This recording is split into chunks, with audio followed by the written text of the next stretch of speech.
Samantala, pustahan sa basketball at hindi love triangle.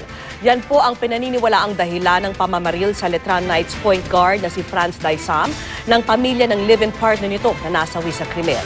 Ano naman kaya ang masasabi dyan ng pulisya? Saksi si Steve Dailisan.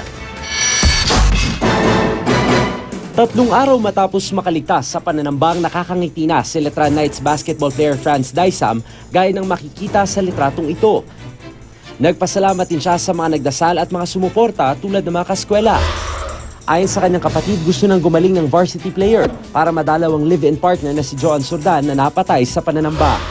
Yung concern niyo po sa ngayon, makapunta po dun sa burol ni Joan. Nagpapagaling ko po siya kasi he's having a hard time standing up 4 na slug ng kalibre 45 baril ang nakuha mula sa katawan ni Franz Daisam matapos sumailalim sa operasyon kahapon.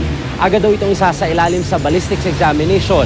Kung lisensyado ang baril, agad daw matutukoy kung sino ang may-ari nito. Pero kung hindi, ikukumpara raw ang sample ng slug sa database ng pulisya para malaman kung nagamit na ba ang baril sa iba pang mga krimen.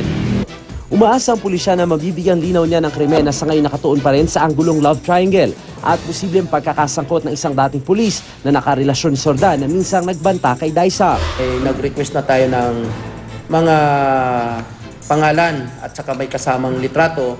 Alam mo sa sarili mo kung sino ka. Kung wala kang kinalaman dito sa krimen, magpakita ka sa opisina namin, lilinisin natin yung pangalan mo.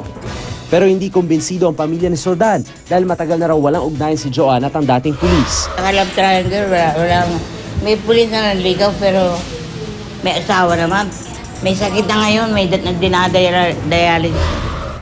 Posible may kinalaman daw ang pamamaril sa pagiging varsity ni Daisam na sa tingin nila ay siyang target base sa kuha ng CCTV at dami ng tinamong bala.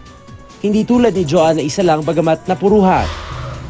Pustahan niya sa basketball yun. Yung nagtalo ang nagplano niyan. Malaki raw ang pustahan Pero malabo raw ang anggulong ito ayon sa pulisya dahil bihira raw paglaruin si Daisam kaya di nakaka-apekto sa score ng Letran Knights. Nauna nang sinabi ng National Collegiate Athletic Association o NCAA na wala umanong game fixing sa kanilang liga. Ako si Steve Dailisan, ang inyong saksi.